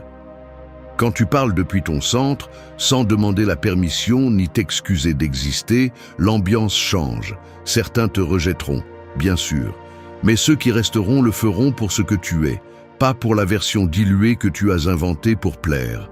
Ne confonds pas flexibilité et abandon de soi. Céder des points par stratégie est une chose. Trahir tes valeurs pour ne pas supporter l'inconfort du désaccord, une toute autre. Si ton authenticité ne sort que lorsqu'il y a des garanties d'applaudissements, alors c'est du pur théâtre. Le respect réel se construit avec l'inconfort d'être authentique même si cela fait mal, même si tu perds, même si tu vois sur le visage de l'autre le reflet de sa propre peur face à quelqu'un qui ne négocie pas sa voix. Ne t'habitue pas à diluer ton essence dans chaque interaction. Chaque mot que tu camoufles, chaque geste que tu fausses, chaque opinion que tu enterres pour bien paraître, est une brique de plus dans le mur de ta propre insignifiance. Respecte-toi suffisamment pour que ton authenticité ne dépende pas du climat externe. Souviens-toi de ceci. Celui qui négocie son authenticité perd son pouvoir. Parle depuis ta vérité, même si ta voix tremble. Ajuste ta posture au respect de soi, pas à l'approbation des autres. L'authenticité n'est pas un luxe, c'est un besoin vital, si tu veux que tes mots aient du poids et que ta présence laisse une empreinte. Il n'y a pas de raccourci. La seule façon de construire une véritable influence est de défendre ton centre, même sous la pression de 1000 attentes. Sois toi-même, sans compromis. L'authenticité est ton seul territoire inviolable. 10. Mesurez votre impact, pas seulement vos mots. Vous ne vous définissez pas par la quantité de mots, mais par le poids de votre effet. Le piège le plus courant est de mesurer la communication par l'étendue et non par les conséquences. L'ego vous trompe. Il vous fait croire que si vous avez beaucoup parlé, si vous avez rempli l'air de phrases soi-disant intelligentes, alors vous avez accompli quelque chose. Mais ce qui compte, en réalité, c'est ce qui reste chez l'autre après que vous ayez fermé la bouche. Que se passe-t-il réellement lorsque vous terminez de parler? L'esprit recherche une gratification immédiate. Il a besoin de sentir qu'il a dominé la situation, qu'il a convaincu, qu'il a été compris, mais c'est juste un mirage si vous ne vous arrêtez pas pour observer l'impact réel. La plupart des gens parlent et ensuite se déconnectent. Ils ne vérifient pas l'écho que laissent leurs mots, ne se demandent pas s'ils ont généré de la clarté ou seulement accru la confusion, s'ils ont mobilisé une décision concrète ou seulement semé le doute déguisé en argument. Le mécanisme le plus toxique est l'auto-tromperie. Confondre décharge émotionnelle avec influence, parler pour se vider soi-même et non pour transformer quoi que ce soit à l'extérieur. À l'intérieur, vous justifiez que vous l'avez au moins dit. Mais ce que vous avez fait, c'est simplement déplacer de l'air. L'impact ne se mesure pas en quantité, il se mesure en transformation. Le muscle que presque personne n'entraîne est celui d'évaluer l'empreinte que vous laissez, au-delà de la satisfaction narcissique d'avoir eu la parole. Il est inconfortable de regarder la réalité en face et de reconnaître que parfois, votre parole n'a rien fait bouger, que votre présence est passée inaperçue, que votre message est tombé sur un terrain stérile parce que vous n'avez pas pensé à l'effet, seulement à l'expression. La véritable autorité ne réside pas dans le fait d'être entendu, mais dans le fait que votre message change quelque chose chez celui qui écoute. Une idée, une émotion, une attitude, même si c'est minime. Affinez votre auto-perception. Ne vous obsédez pas avec la perfection verbale, mais avec la conséquence. Avant de parler, demandez-vous quel résultat vous voulez provoquer. Et, après avoir parlé, observez sans auto-justification. L'énergie a-t-elle augmenté ou diminué? L'autre s'est-il ouvert ou s'est-il fermé? Y a-t-il eu une action, une nouvelle question, un silence fertile? Mesurez votre impact comme quelqu'un qui vérifie son solde bancaire, avec une brutalité honnête, sans embellissement. Le respect de soi grandit lorsque vous êtes capable d'accepter sans drame que parfois vous avez échoué et d'apprendre de ce vide. L'erreur n'est pas de ne pas avoir toujours l'effet désiré. L'erreur fatale est de ne jamais le mesurer et de continuer à répéter des formules qui ne fonctionnent pas. La communication consciente est un exercice d'autosurveillance. Ne vous contentez pas de bien sonner. Exigez que votre message fasse quelque chose de réel dans le monde. Ce qui n'impacte pas s'oublie. La voix qui ne cherche que le déchargement est invisible. L'influence est un solde qui se construit avec chaque phrase qui laisse une marque. Si vous voulez peser, mesurez votre trace, pas votre volume. Votre héritage est la conséquence, pas les applaudissements immédiats. Personne n'aime l'admettre, mais la solitude pèse. On a l'impression d'un vide inconfortable, d'une pause où l'on cesse de se distraire et où l'on fait face, sans anesthésie, à ses propres limites. Et c'est justement là, dans cet espace brut et sans fioriture, que commence le véritable travail. Le monde te répète que être seul est un signe de faiblesse, mais cette narration ne sert qu'à te maintenir dépendant et fragile. La réalité est autre. La solitude est un entraînement brutal que peu de gens ont le courage d'affronter. Il ne s'agit pas de glorifier l'isolement, mais de reconnaître que si tu apprends à être avec toi-même, tu commences à gagner une force silencieuse qui ne se négocie ni ne se prête. Le stoïcisme le comprend bien, le caractère se forge dans la difficulté, pas dans le confort. Personne ne construit de la discipline entourée d'applaudissements, ni ne développe de la clarté mentale au milieu du bruit constant. Avancer seul, sans témoin, ni gratifications immédiates, est inconfortable et difficile. Mais c'est là que tu trouves le véritable poids de tes décisions, où chaque petite victoire compte. Ne cherche pas d'excuses, ni d'échappatoire facile. Celui qui apprend à être seul cesse d'être vulnérable. Au final, ce qui te rend fort, ce n'est pas que les autres croient en toi, mais que tu ne te trahisses pas quand personne ne regarde. La solitude, bien utilisée, n'est pas une punition, c'est le filtre qui sépare l'intention de l'engagement. Il ne te reste plus qu'à te demander, vas-tu continuer à fuir devant toi-même ou vas-tu commencer à travailler avec ce que tu as? 1. Utilise la solitude comme terrain de croissance. La vérité est celle-ci.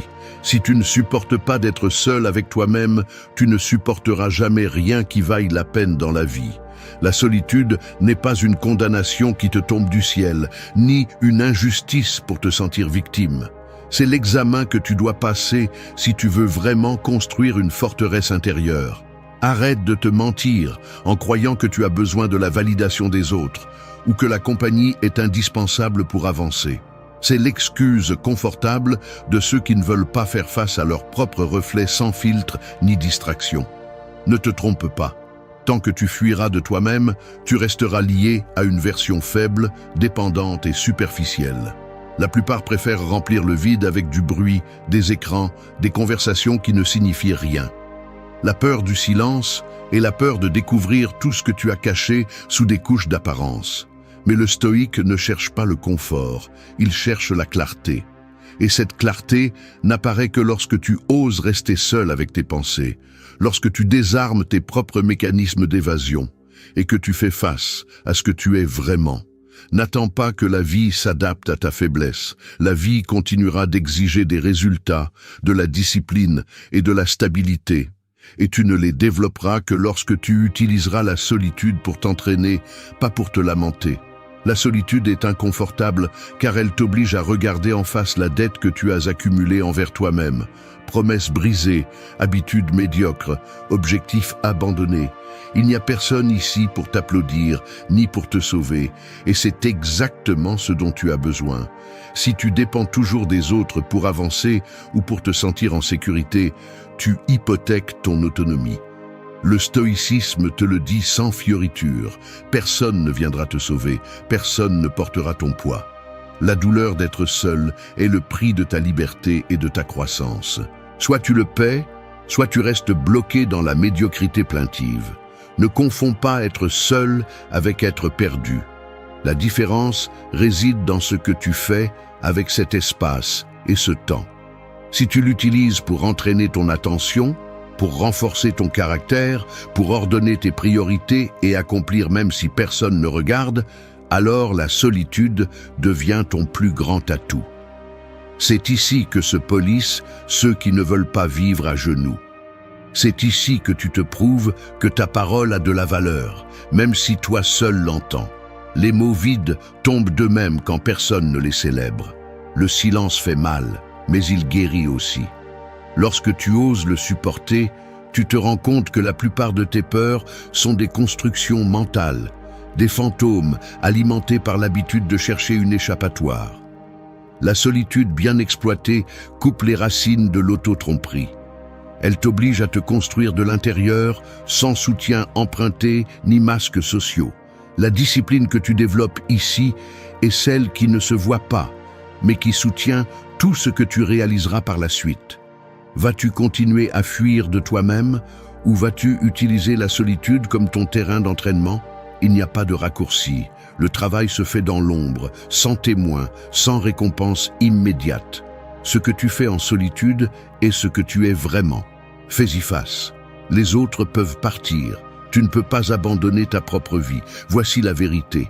Soit tu te forges dans la solitude, soit tu te brises dans la multitude. 2. Affronte ta douleur sans chercher à t'évader. Tu te réveilles avant que le réveil sonne. Tu ressens cette pression dans ta poitrine, ce malaise qui ne disparaît pas, même si tu changes de position.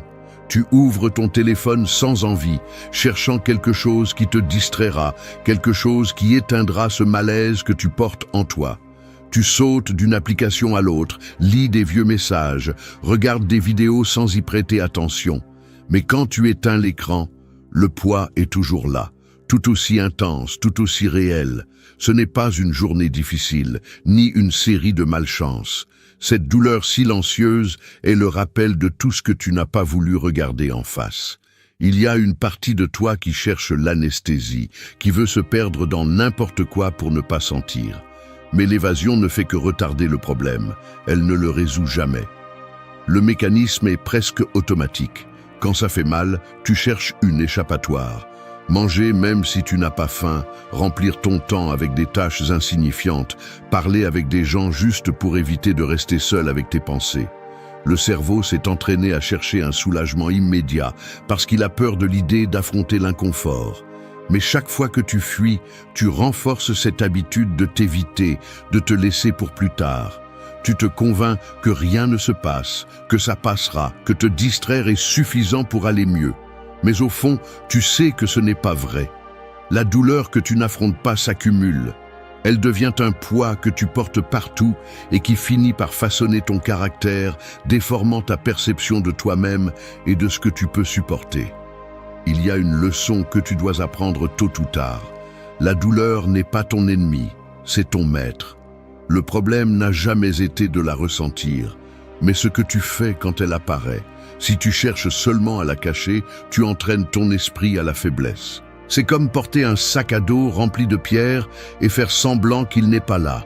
Tu ne progresseras vraiment pas tant que tu ne l'ouvres pas et que tu ne vois pas ce que tu as à l'intérieur. Le stoïcisme le dit clairement. Ne contrôle pas ce qui ne dépend pas de toi, mais ce que tu peux contrôler, c'est la manière dont tu fais face à tes émotions. Il ne s'agit pas de tout endurer comme si tu étais en acier, mais d'accepter que la douleur fait partie de ta vie et est la matière première avec laquelle tu vas te construire. La force n'est pas l'absence de souffrance, c'est ta capacité à la regarder sans te mentir, à la soutenir sans chercher d'excuses. Le premier pas est de cesser de chercher la sortie facile. Ne te distrais pas, ne te permets pas de t'évader. Assieds-toi avec toi-même et laisse-toi ressentir. Ne te brise pas à la première gêne, ni ne fuis quand le malaise monte. Ce n'est que lorsque tu permets à la douleur d'exister sans la déguiser que tu peux commencer à comprendre son origine, à découvrir quelles décisions t'ont amené ici et quelles parties de toi ont besoin d'une transformation. Les réponses que tu cherches n'apparaissent jamais au milieu de l'évasion. Elles se trouvent au centre de ce malaise que tu veux éviter. Affronte ta douleur sans chercher des raccourcis. Ne fuis pas l'inconfort. Ce que tu résistes te domine. Ce que tu acceptes te libère. Tu n'es pas faible parce que tu ressens de la douleur. Tu es faible si tu permets à la peur de la douleur de décider pour toi. Ne te cache pas derrière des excuses. La croissance personnelle commence lorsque tu cesses de négocier avec ton inconfort et décides de l'affronter avec une honnêteté radicale. Tu ne dois rien au confort. Tu te dois le courage de regarder en face ce qui te fait mal et de le traverser. La discipline émotionnelle se construit dans ces moments où tu pourrais fuir, mais tu choisis de rester. Et c'est la différence entre survivre et évoluer. La douleur est inévitable, l'évasion est optionnelle. 3. Construis une discipline avec des actions quotidiennes. Il n'est pas facile de l'admettre, mais il y a des jours où je réalise que mon plus grand obstacle n'est pas l'environnement, ni le manque d'opportunités, ni même les souvenirs douloureux. C'est moi-même. C'est inconfortable de voir comment, même en sachant ce que je devrais faire, je m'invente de petites excuses pour sauter l'essentiel. J'ai ressenti dans ma chair ce piège silencieux dans lequel on tombe quand on se promet « demain je commence ». Aujourd'hui je le mérite. Cette fois cela n'a pas d'importance. Et un après l'autre, ces petites permissions finissent par peser tellement qu'elles déforment l'image que tu as de toi-même. Parce que la discipline ne se perd pas d'un coup, elle se défait chaque fois que tu choisis le soulagement immédiat plutôt que l'engagement envers toi-même. Ce qui est difficile, ce n'est pas de comprendre ce que tu dois faire pour changer, mais de le maintenir chaque jour, même si personne ne le remarque, même si le résultat tarde à apparaître, même si la motivation ne se manifeste pas. C'est ici que la solitude joue son rôle le plus inconfortable et le plus précieux. Elle te confronte face à face avec la réalité de tes actions, sans témoin, sans applaudissements, sans personne pour te surveiller. La personne que tu es quand personne ne te regarde est la seule qui compte. Maintenant, si tu l'analyses avec froideur, toute transformation réelle commence dans le domaine du quotidien. Tu n'as pas besoin de conditions parfaites, ni d'attendre qu'un grand moment arrive pour commencer. La discipline n'est pas une question de volonté inébranlable, mais de construction progressive. Il s'agit de prendre le contrôle de petites décisions récurrentes et de les exécuter sans négocier avec ton inconfort. Toute promesse que tu te fais et que tu ne tiens pas va directement dans un compte interne qui finit toujours par te coûter des intérêts. Doute, insécurité, autocritique destructive. L'esprit enregistre tout. Chaque fois que tu remets une action à plus tard, tu renforces un circuit mental d'évasion. Chaque fois que tu tiens ta promesse, même si c'est quelque chose de minime, tu construis une base sur laquelle tu peux élever n'importe quoi. La clé est de réduire la marge de négociation. Ne te demande pas chaque jour si tu en as envie, mais agis parce que c'est ce que tu as décidé. Le stoïcisme le présente comme un entraînement, non comme une épreuve d'héroïsme. Répète l'acte juste jusqu'à ce que ton caractère s'y adapte. Tu n'as pas besoin de grands gestes, tu as besoin d'une répétition constante qui te sorte du pilote automatique. L'erreur commune est de penser que la discipline est une vertu réservée à ceux qui sont nés forts ou à ceux qui ont déjà surmonté leurs faiblesses. Mais la réalité est plus crue. La discipline se forge à force de friction, en supportant l'usure quotidienne de faire ce que tu as dit, que tu ferais même quand tout en toi demande le contraire. Personne ne va te donner la permission de changer, personne ne va soutenir tes habitudes à ta place. Attendre de te sentir prêt est une autre façon de reporter ta propre transformation. La seule façon d'être fiable pour toi-même est de respecter tes décisions, même si elles semblent insignifiantes. Ces actions quotidiennes, étrangères au spectacle et à la reconnaissance, sont le matériau dont se fabrique la véritable autodiscipline. Si tu t'habitues à te respecter même quand personne ne te surveille, tu deviens maître de ta vie. Si tu te permets de te faillir encore et encore, tu deviens ton propre saboteur. Ne confonds pas discipline avec rigidité, ni avec auto-exigence vide. La discipline, c'est se rappeler chaque jour pourquoi tu as commencé et agir en conséquence, même quand il n'y a pas de récompense immédiate. C'est la décision consciente de ne pas te donner d'excuses, de ne pas laisser le confort avoir le dernier mot. Chaque action quotidienne est un investissement dans ton autonomie. Tu es le résultat de ce que tu répètes, pas de ce que tu rêves. Tes intentions grandioses ne te définissent pas, mais tes actions silencieuses. Si tu veux avoir confiance en toi, respecte tes engagements même si personne ne le remarque. Le respect de soi se construit en secret. Ce que tu fais quand personne ne te voit est ce que tu es vraiment. 4. Trouver la clarté dans le silence. Un verre d'eau cristalline sur une table. Au début, il semble propre, transparent, inaltéré. Mais il suffit de le laisser au silence, loin des secousses et du mouvement, pour que tout ce qui était suspendu commence à tomber au fond. La poussière, les particules, les petites impuretés qui auparavant passaient inaperçues se déposent peu à peu et la surface devient si claire que vous pouvez voir à travers sans effort. C'est ainsi que fonctionne votre esprit lorsque vous osez vous arrêter, lorsque vous fermez la porte aux distractions et restez immobile, mal à l'aise, seul avec vous-même. Le silence n'est pas un vide. C'est le laboratoire dans lequel se décantent vos pensées, où les émotions brutes cessent de se débattre pour révéler ce qu'il y a vraiment sous tout ce bruit que vous avez l'habitude de porter. Dans cet état de pause forcée, lorsque les stimuli cessent de vous bombarder, vous commencez à remarquer des détails que vous ignoriez auparavant. La tension dans la mâchoire, la façon dont vos doigts se crispent par habitude, le léger tremblement dans la jambe qui ne restait jamais immobile.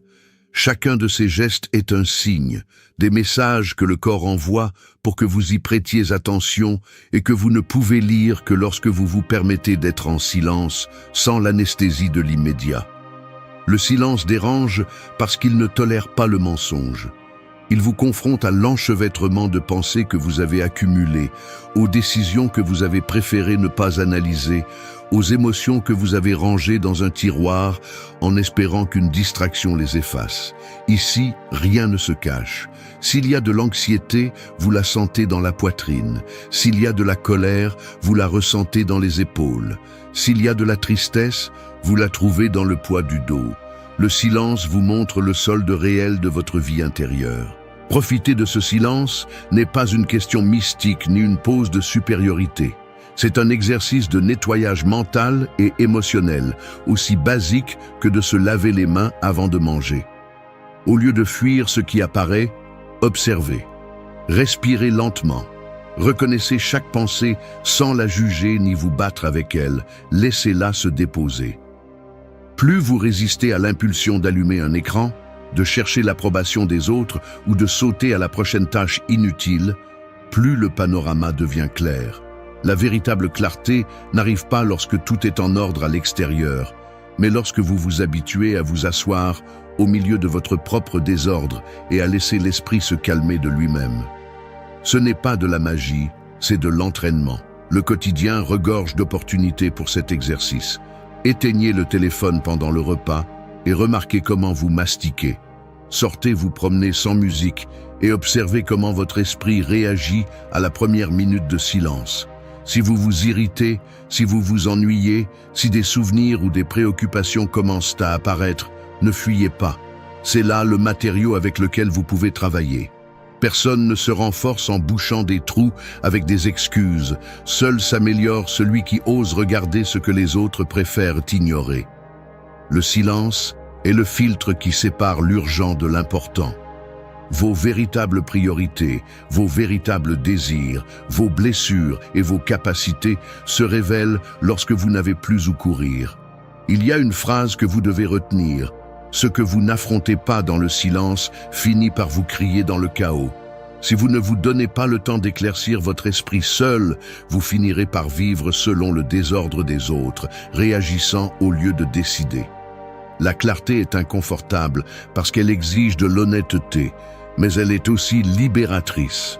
Personne ne peut vous manipuler si vous savez en quoi vous croyez et ce que vous voulez. La solitude, lorsque vous l'utilisez ainsi, se transforme en un avantage stratégique. Ne vous contentez pas d'une vie floue. Faites du silence votre outil. La clarté est la base de toutes vos décisions. 5. Prends la responsabilité de ta propre avancée. Personne ne viendra te relever. Personne ne te poussera quand tu es bloqué. Si tu continues à attendre que le monde te donne la permission d'avancer, prépare-toi à rester assis toute ta vie. Prendre la responsabilité de ta propre avancée n'est pas une option. C'est la seule issue si tu veux cesser de traîner l'insatisfaction de toujours te sentir moins que ce que tu pourrais être. Le confort t'a menti suffisamment. Personne ne te doit rien, ni explication, ni motivation, ni opportunité servie sur un plateau. Tant que tu continues à attendre le moment parfait ou le conseil salvateur, la seule chose qui grandit est la distance entre ce que tu veux et ce que tu es réellement. Arrête de chercher des coupables à l'extérieur, arrête de déguiser ta paralysie avec des excuses intellectuelles. L'auto-illusion ne te protège pas, elle prolonge seulement ton stagnation. Beaucoup préfèrent blâmer l'enfance, les circonstances, le mauvais temps ou le manque de ressources. Il est plus facile de rejeter la responsabilité sur n'importe quoi d'autre que sur tes propres épaules. Mais la vérité est brutale. Si tu ne prends pas le contrôle de ton avancée, tu restes à vivre en pilote automatique, répétant des cycles qui te méprisent et t'épuisent. Il n'y a pas de véritable croissance tant que tu laisses le pouvoir à l'extérieur. C'est ta tâche, et seulement la tienne, de prendre en charge ton progrès, même si cela fait mal, même si cela coûte, même si tu n'as personne pour t'applaudir. Tu n'es pas spécial à cause de tes blessures, ni de tes obstacles. Tu es spécial si tu as le courage d'arrêter de les utiliser comme justification pour rester au même endroit. Prends en charge chaque décision, chaque jour gaspillé, chaque fois que tu as choisi la distraction plutôt que l'effort inconfortable. C'est simple, ton avancée personnelle ne dépend de la validation de personne, ni de la chance, ni de l'inspiration. Elle dépend de ta capacité à cesser de négocier avec ta paresse, à cesser d'attendre que l'envie arrive magiquement. Si tu veux avancer, agis même si tu sens que tu n'as pas de force. La discipline est un muscle qui s'entraîne avec friction, pas avec des désirs. Si tu t'habitues à attendre le moment adéquat, tu finis par perdre des années dans des promesses vides. La vie ne s'arrête pas pour t'attendre, il n'y a pas de pause pour ceux qui doutent. Soit tu bouges, soit tu restes en arrière. Chaque fois que tu remets à plus tard l'essentiel, tu renforces l'idée que tu n'es pas capable. Chaque excuse est une brique dans le mur qui te sépare de la vie que tu peux construire. Personne ne va porter ce poids pour toi. Le stoïcisme est clair. Prends ce que tu peux contrôler et transforme-le en action. Si tu échoues, apprends. Si tu réussis à avancer, ne t'endors pas sur tes lauriers. Le progrès est inconfortable car il te demande de renoncer à tes propres pièges mentaux. Il n'y a pas de raccourcis honnêtes. Ce que tu ne prends pas en charge finit par te prendre en charge. Cela te rend victime, dépendant, invisible, même pour toi-même. Ne confonds pas l'autocompassion avec le courage de te transformer. Tu peux reconnaître tes limites sans les traîner comme excuses. Personne n'exige la perfection, mais on exige de la responsabilité. Si tu tombes, relève-toi. Si tu échoues, ajuste le cap. Ne te donne pas la permission de te rater encore et encore. Le respect de soi naît lorsque tu deviens implacable avec tes propres justifications. Arrête de demander la permission d'avancer. Fais-le. Personne ne va construire le caractère que tu te refuses. Il n'y a pas d'avancée sans responsabilité radicale. Tu es ta propre limite ou ta propre possibilité. Choisis de quel côté tu veux être. 6. Renforce ton autonomie émotionnelle. La dépendance émotionnelle est un piège qui te vole ta force sans que tu t'en rendes compte.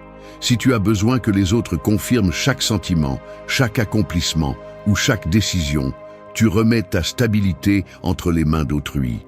Tu ne peux rien construire ni maintenir de solide tant que ton humeur dépend d'un message qui arrive ou d'un regard qui approuve. L'autonomie émotionnelle n'est pas une pause, c'est une nécessité si tu veux cesser d'être un otage des circonstances. Le premier pas est de reconnaître combien de fois tu as cédé ton pouvoir, en demandant de la validation, en attendant de la reconnaissance, en ajustant ton comportement pour ne pas déranger, en cachant ce que tu ressens par peur de perdre de l'affection. Chacune de ces concessions épuise ton identité, dilue ta volonté jusqu'à la rendre méconnaissable. La solitude, bien qu'elle fasse mal, te montre avec une brutalité claire quels sont tes véritables fondements. Si tout ce que tu es vacille lorsque tu manques de compagnie, c'est un signe que tu n'as jamais construit quoi que ce soit de propre. Personne ne t'apprend enfant à réguler tes émotions. Tu apprends en copiant des réactions, en cherchant refuge dans les maux des autres, en évitant le conflit interne. Mais il arrive un moment où continuer à repousser ta maturité émotionnelle ne te laisse que plus exposé. C'est inconfortable de l'admettre, mais ce que tu crains le plus n'est pas le rejet, mais la responsabilité de te soutenir toi-même lorsque personne d'autre ne le fait. La dépendance est confortable, car tu peux toujours blâmer l'autre pour ton malaise. L'autonomie, en revanche, exige que tu répondes de chaque émotion que tu laisses te gouverner. Combien de fois as-tu réagi impulsivement, cherché l'approbation, ressenti un vide si tu ne reçois pas d'attention? Ce cycle ne prend fin que lorsque tu décides que ta valeur ne dépend de personne d'autre. Le véritable respect de soi se construit lorsque tu choisis de ressentir ce qui surgit sans le déguiser, mais aussi sans t'y abandonner. Briser ce schéma exige un travail quotidien et silencieux.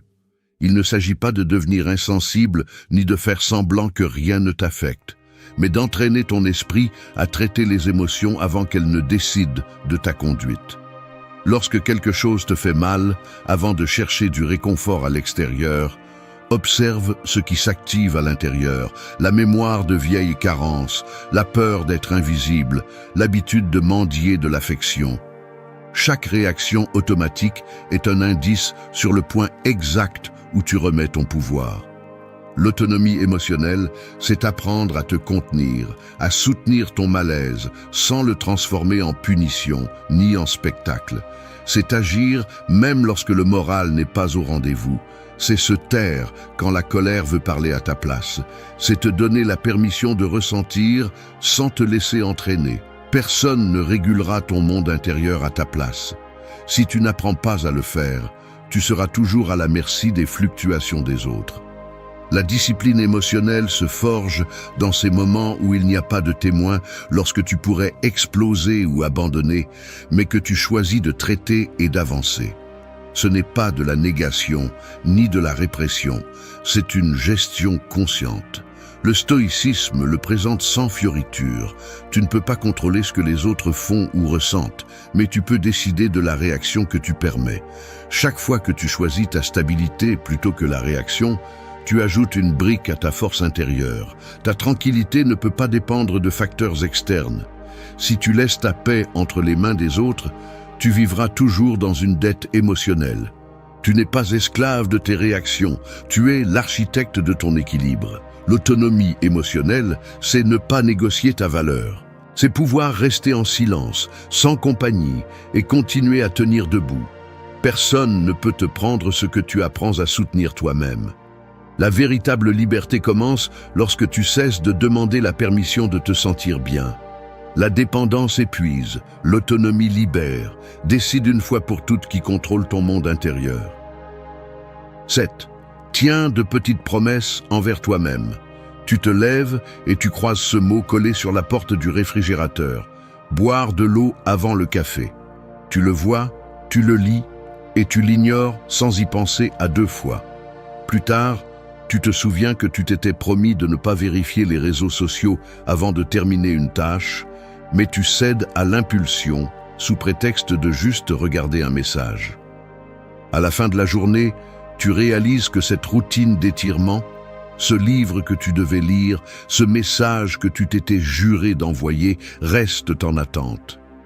Ce n'était pas un manque de temps ou de connaissances, c'était cette habitude de te mettre de côté, de remettre à plus tard ce qui semble insignifiant. Mais ce que tu ne comprends pas à ce moment-là, c'est que ces petites promesses que tu ne tiens pas sont les briques manquantes dans les fondations de ta confiance. Quand tu échoues dans le minimum, ton esprit l'enregistre. Chaque micro-trahison affaiblit ta parole intérieure, même si personne d'autre ne le sait. L'accumulation de petits renoncements devient une fracture invisible dans le caractère. Ce n'est pas une question d'un seul jour, mais du schéma que tu répètes jusqu'à ce que ta parole cesse de signifier quelque chose, même pour toi. La raison est simple. L'esprit ne fait pas de distinction entre le grand et le petit lorsqu'il s'agit de former des habitudes. Si tu permets à une décision mineure de se diluer dans des excuses, tu entraînes ta capacité à te trahir. À long terme, cette accumulation pèse plus que n'importe quelle promesse grandiose que tu fais sous l'euphorie ou le désespoir. Les mécanismes mentaux d'auto-justification se renforcent avec chaque permission que tu te donnes. Tu commences à voir la procrastination comme une partie normale de ta façon d'être et l'exigence de te respecter s'affaiblit jusqu'à disparaître. Le résultat est un cycle d'auto-sabotage. Plus tu procrastines, moins tu te respectes, et moins tu te respectes, plus il est facile de céder à la prochaine concession. La fracture n'est pas visible, mais elle se ressent dans l'insécurité, l'apathie, l'incapacité à tenir un engagement lorsque la motivation n'est pas de ton côté. La clé est de comprendre que chaque micro-engagement est un investissement émotionnel. Tenir ce que tu te promets, aussi insignifiant que cela puisse paraître, est un entraînement quotidien de ton intégrité personnelle. Ce n'est pas seulement une question de discipline, mais d'identité. Fais le minimum, mais fais-le toujours. C'est la base. Si tu décides de commencer la journée avec un verre d'eau, bois-le même si tu n'en as pas envie. Si tu envisages de lire une page avant de dormir, ne te fais pas d'excuses. La valeur de ta parole se mesure à ce que tu fais quand personne ne te surveille et quand la récompense est invisible. Chaque petite promesse tenue renforce le muscle de ton autodiscipline. Tu n'as pas besoin de grands gestes héroïques, tu as besoin de constance dans le minimum. Cette constance est ce qui répare les fractures du caractère et te permet de te faire confiance quand tout le reste échoue. Regarder ce processus d'un point de vue analytique aide à déconstruire le mythe de la volonté indestructible. Il ne s'agit pas d'attendre de te sentir inspiré, mais de réduire au minimum la négociation interne. Si la décision est prise, exécute-la sans ouvrir la porte aux arguments du confort. Chaque fois que tu tiens ta promesse, tu augmentes ton crédit interne. Chaque fois que tu échoues, tu paies des intérêts sous forme d'insécurité. La véritable transformation se joue dans ces détails silencieux que personne ne voit, mais que tu ne peux pas cacher. La confiance se construit dans l'intimité de tes petites actions. Tu es aussi fort que la dernière promesse que tu as tenue. Ne négocie pas ta parole. Tiens tes promesses, même si c'est seulement toi qui le remarques. 8. Transformer l'isolement en confiance en soi. Je n'avais jamais eu autant de mal à affronter le silence de mon propre espace que cet après-midi où, assis au bord du lit, j'entendais le tic-tac de l'horloge se mêler à chaque respiration tendue. Il n'y avait pas de nouveaux messages, personne n'appelait. Le téléphone était immobile sur la table et la lumière entrait tiède par la fenêtre, révélant la poussière en suspension dans l'air. L'isolement n'était pas une circonstance imposée, c'était le résultat de mes propres décisions, d'avoir lâché certaines relations qui n'apportaient plus rien et d'avoir laissé d'autres se dissoudre dans la distance. Ce qui était inconfortable, ce n'était pas le calme extérieur, mais la pression intérieure, le poids de savoir que rien ni personne ne viendrait me sauver, ni remplir les vides que j'avais moi-même créés. À ce moment-là, plus que la peur, j'ai ressenti un mélange de honte et de défi. C'était mon propre jugement qui me dérangeait, pas l'absence de compagnie. La scène pourrait sembler simple, mais chaque détail était une invitation à me rendre ou à me reconstruire. Les mains agitées, cherchant quelque chose à faire, l'envie de vérifier le téléphone même si je savais déjà qu'il n'y aurait rien. La tentation d'allumer la télévision juste pour entendre des voix étrangères. Tout était une chorégraphie automatique pour ne pas affronter l'isolement, comme si l'inconfort pouvait se dissoudre avec des stimuli externes. Mais le stoïcisme n'offre pas de réconfort facile. Il exige de regarder en face ce vide et de se demander ce que vous allez y construire. La confiance en soi ne naît pas de la compagnie, elle naît du travail silencieux que vous faites quand personne ne vous observe. Il n'y a pas de raccourci. L'isolement ne se surmonte pas, il se transforme. Soit vous l'utilisez comme excuse pour vous affaiblir, soit comme une salle de gym pour renforcer chaque partie de vous qui dépendait auparavant de la validation des autres. Transformer l'isolement en confiance en soi exige un certain rigorisme inconfortable. Maintenir des routines, même si le moral est bas. Respecter des horaires, même si la paresse tire sur le corps. Tenir parole, même si la seule voix qu'il entende est la vôtre. Vous vous rendez compte que la véritable discipline ne se sent pas héroïque. Elle se sent monotone, presque insignifiante. Mais dans cette monotonie se forge la confiance de savoir que vous pouvez compter sur vous-même lorsque tout le reste échoue. Vous commencez à remarquer comment, en maintenant de petits engagements quotidiens, vous levez à l'heure, mangez de manière consciente, rangez votre espace, respectez votre entraînement physique, même si vous n'avez pas d'énergie. La sensation d'isolement perd de son tranchant et devient un terrain fertile. Le corps répond. L'esprit s'éclaircit et l'identité se solidifie dans ce fil d'action que vous seul supervisez. Ce que vous faites dans la solitude devient l'enregistrement le plus honnête de votre caractère. Il y a des moments où l'isolement vous confronte à vos propres doutes les plus durs, la voix intérieure qui répète que vous n'êtes pas assez, que chaque effort est inutile, que la solitude est une condamnation.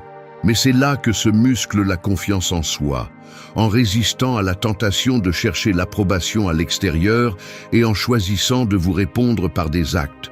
Chaque fois que vous parvenez à atteindre un objectif sans témoin, vous désactivez un peu la peur de ne pas appartenir.